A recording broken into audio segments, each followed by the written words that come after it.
안녕하세요. 저는 성균관대학교 좋은민주주의 연구센터에 이제 소속되어 있는 성예진입니다.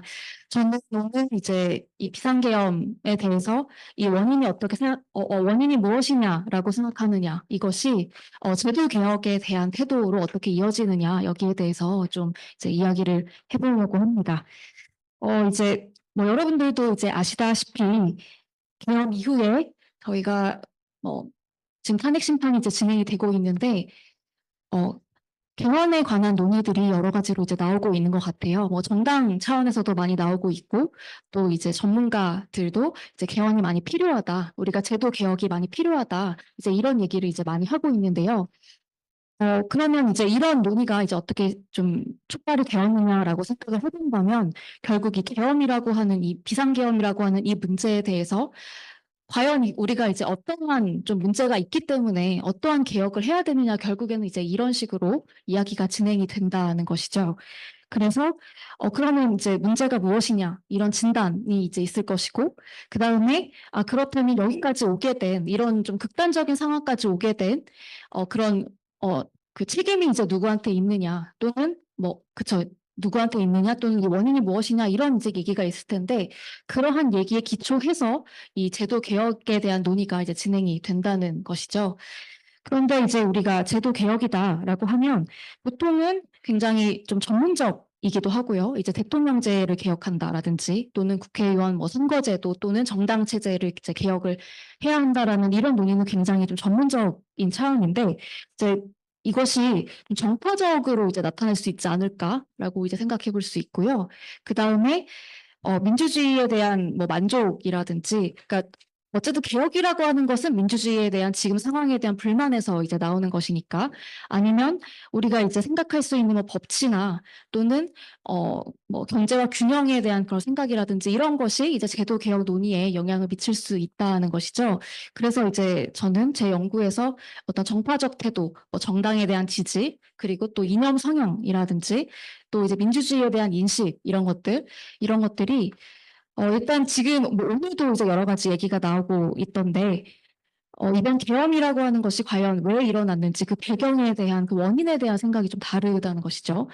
이것이 이제 그러한 이제 앞에 태도가 영향을 미칠 수 있고, 그 다음에 그 제도 개혁 요구까지 좀 어떻게 영향을 미치고 있는지, 이렇게 이제 보려고 합니다.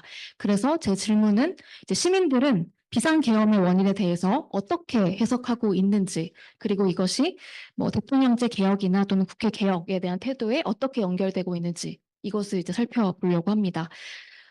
저희 이번 이제 동아시아 연구원 설문조사에서는 일단 비상계엄 선포에 대한 그런 긍정평가는 상당히 소수로 이제 나타났습니다. 그래서 비상계엄이 잘못되었다라고 하는 것은 이제 70% 이상이 잘못되었다, 이렇게 답을 하고 있었고요. 일단 잘했다라고 하는 것은 15%가 이제 채 안 되게 나타났습니다. 그리고 이제 비상계엄이 잘못되었다라고 하는 것 중에서도 거의 60%가 굉장히 잘못되었다라고 이제 답을 하고 있었던 것을 확인할 수 있었고요. 그런데 이제 문제는 원인에 대해서 이제 해석이 좀 다르게 나타난다는 것이죠. 저희가 이제 설문조사에서 뭐 이렇게 이제 얘기를 하기도 하였지만, 네. 계엄이라고 하는 것이 뭐 국가 안보와 질서 유지를 이제 하기 위해서 좀 불가피한 것이었다라든지, 또는 그 이제 계엄 이전에 있었던 뭐 야당의 그런 정치적인 공세, 이것에 대한 좀 불가피한 대응이라든지, 사실 이런 논의도 분명히 존재하고 있고요. 그 다음에 좀 비판적으로는 대통령 개인의 권력 유지 또는 강화를 위한 조치이다, 이렇게 이제 비판적으로 이제 얘기를 해볼 수 있을 거예요. 그래서 비상계엄의 원인을 이렇게 이제 볼 수 있는데, 이런 원인을 이제 저희가 이제 조사를 해봤을 때, 이렇게 보면은 계엄이 이제 불가피한 조치다라고 하는 것에 반대하는 의견이 거의 60% 이상이었다는 것이죠. 그리고 여기 보면은 비판적인 의견도 거의 이제 50% 이상을 넘었다, 이렇게 볼 수 있습니다.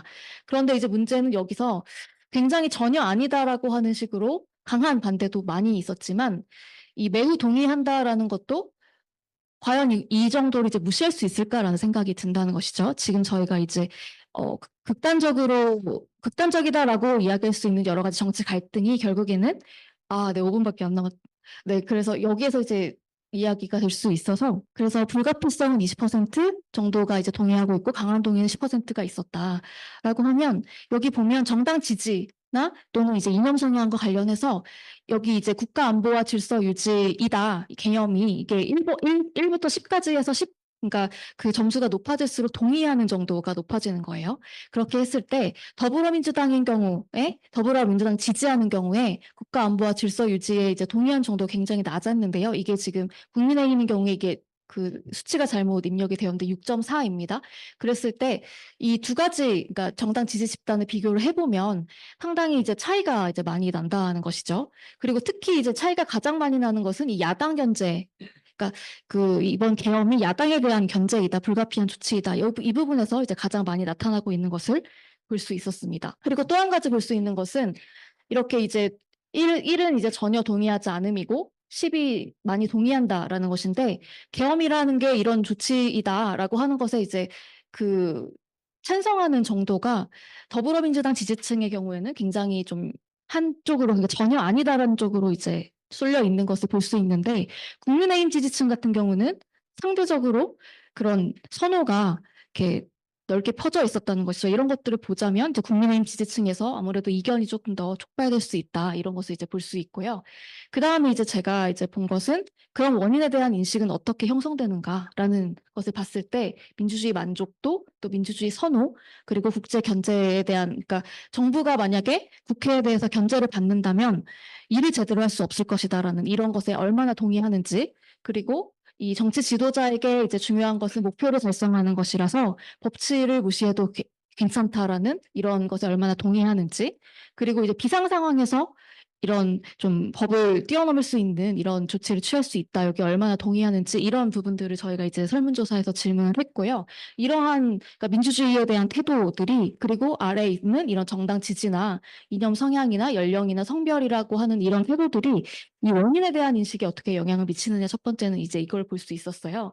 그래서 이게 지금 자료집과 약간 차이가 있는데 이렇게 보시면 민주주의에 대해서 이제 만족도가 낮을수록 사실은 뭐 지금 현재 그 계엄이라고 하는 것이 국가 안보와 질서 유지를 위한 불가피한 조치였다. 그리고 야당에 대한 그런 불가피한 조치였다라고 하는 것을 이제 민주주의 만족도가 그러니까 높아질수록 여기에 대해서 이제 강하게 그러니까 약하게 이제 지지를 한다는 것이죠. 그리고 이 상황에 따라서 독재를 선호한다라고 답한 경우가 이제 그렇지 않은 경우 그러니까 항상 민주주의가 중요하다라고 하는 것과 비교했을 때 야당에 대해서 견제이다 이번 이제 계엄이 여기에 대해서 동의하는 정도가 굉장히 이제 많아졌다는 것이죠. 그리고 이제 민주주의 뭐 선호 이제 무관심하다 나는 어느 것도 상관없다라고 하는 경우에도 이제 어떻게 보면 이것이 이제 계엄에 대한 정당화 조치 정당화 이제 설명이다 이렇게 볼 수 있는데 여기에 조금 더 이제 지지하는 모습을 보였고요.